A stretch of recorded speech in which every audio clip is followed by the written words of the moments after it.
Alors dans cette vidéo, je vais vous expliquer en quelques mots comment vous pouvez à votre tour faire tourner les simulations qu'on a vues dans les vidéos précédentes. Alors ça exige d'utiliser un logiciel qui est open source, téléchargeable, développé au l'abri par mon équipe, et puis d'utiliser les fichiers exemples que j'ai fabriqués à votre intention. Donc vous lancez le logiciel, c'est déjà fait dans mon cas, et il suffira d'aller chercher le fichier exemple. Ce que je vais faire, puisque je l'ai stocké sur ma machine, vous l'aurez stocké à l'endroit qui vous va bien sur votre machine. Et puis, à l'ouverture, vous allez voir le diagramme de l'exemple qu'on a vu dans les vidéos précédentes, accompagné de code Python sur la droite.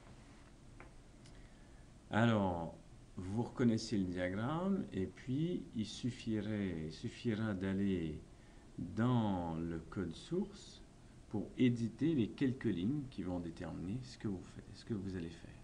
Hein. Et donc les quelques lignes, je vais y revenir pour détailler ce qui s'y passe. Et puis il suffit de lancer la simulation en cliquant le bouton Run qui est au bas de la page.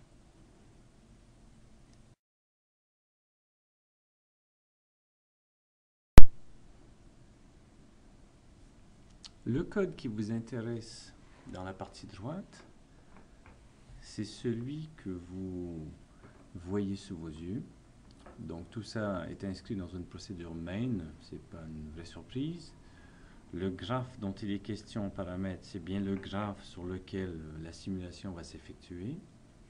Alors les ingrédients que sont le graphe et la matrice sont ceux qu'on fournit. Vous voyez ici, j'ai un objet matrice. C'est un tableau, donc un tableau en programmation, c'est un tableau bidimensionnel, c'est donc un tableau de tableaux. Cela non plus, ça ne devrait pas vous surprendre. Et je mets donc dans les tableaux les probabilités qui sont associées aux transitions du graphe. Je peux fournir des labels, donc des noms aux états qui seront affichés aussi à l'écran. Et puis les trois lignes qui suivent sont les lignes qui nous intéressent. Donc la première, MC égale Markov Chain, graphe, matrix, label et normal. Ça, c'est la ligne principale, celle qui va créer la chaîne de Markov. Donc il lui faut tous ces ingrédients. Donc le graphe qui sera au départ vide, la matrice qu'on vient de définir en haut, les labels qu'on a définis aussi. Le paramètre qui s'appelle ici normal, ça correspond à la vitesse de simulation. Il y a trois choix possibles, slow, normal ou quick. Et puis un dernier paramètre, false, qui permet de préciser si la chaîne de Markov a déjà été construite, s'il ne s'agit que de l'animer, de faire l'animation. Donc quand je mets true, c'est que je veux que tout soit initialisé. Quand je mets false, la chaîne est déjà construite. Et il s'agit de créer l'animation. Alors les deux lignes d'ensuite sont importantes. La dernière, c'est celle qui vous intéresse, Animate Random Walk. Donc Random Walk, c'est une marche aléatoire sur la chaîne. Le premier paramètre, 100, c'est le nombre de pas qu'on va effectuer sur la chaîne. Et clair, c'est le nom de l'état à partir duquel on commence la marche aléatoire. Donc on va se balader, on va faire 100 transitions dans la chaîne à partir de l'état qui s'appelle clair. Et une fois que j'ai précisé tout ça, je peux donc lancer la simulation en cliquant le bouton du bas Run. Et tout se met en marche avec les couleurs comme vous avez vu. On poursuit donc avec notre exemple de modèle de la météo. Et donc le code, ces 5 lignes de code, là vous voyez, j'ai la matrice qui est définie, les états qui sont nommés, ça sera toujours présent dans les exemples. La ligne qui est critique, celle qui définit la chaîne de Markov avec le graphe, la matrice, les labels. J'ai choisi le paramètre normal pour la vitesse de simulation. J'ai bien inscrit false parce que Mon graphe est déjà défini, on le voit sur la gauche. La prochaine ligne, MC Reset, je place tout en ordre, les sommets reprennent leur taille initiale, les couleurs sont toutes remises au rouge.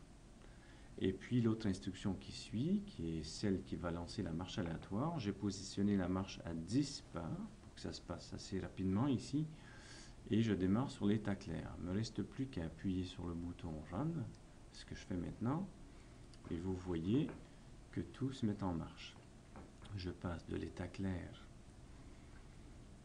toujours à l'état clair, et puis ça va bouger comme ça 10 fois. Je vois la simulation se dérouler devant mes yeux. La taille des sommets est ajustée, donc elle grandit en fonction de la fréquence à laquelle je passe dans ces états. Donc on est sur une séquence qui est favorable au temps clair, ici. Ça fait 5 fois qu'on y est, et puis là le temps se couvre. On voit d'ailleurs la taille des sommets s'ajuster. Le temps reste couvert pendant un petit moment avant de repasser au temps clair. On a de la chance, on n'a toujours pas eu de pluie dans cette séquence de simulation. Le temps reste au beau clair et on voit bien au niveau des tailles des sommets que c'est quand même le temps clair qui a dominé dans cette simulation. On a eu droit qu'à du temps clair ou du temps couvert.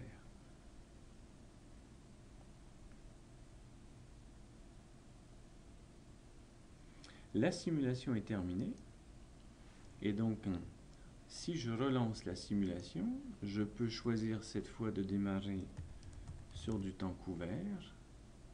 Je vais rajouter quelques pas à la simulation, 150.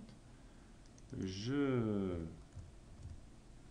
demande à ce que la simulation soit plus rapide et puis à nouveau, je relance. Vous allez voir passer le graphe, tout va passer au rouge, les états vont être redimensionnés à leur état initial et puis la nouvelle simulation va être lancée.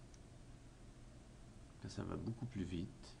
Comme il y a 50 pas, les tailles relatives croissent mais plus lentement, de manière à ce que ça n'explose pas à l'écran. Et puis là, sur cette séquence, vous voyez, comme on a démarré sur le temps couvert, ça a été pluvieux au début, et puis on revient avec du temps clair, qui reste au temps clair pendant un petit moment, et les tailles relatives s'ajustent au fur et à mesure.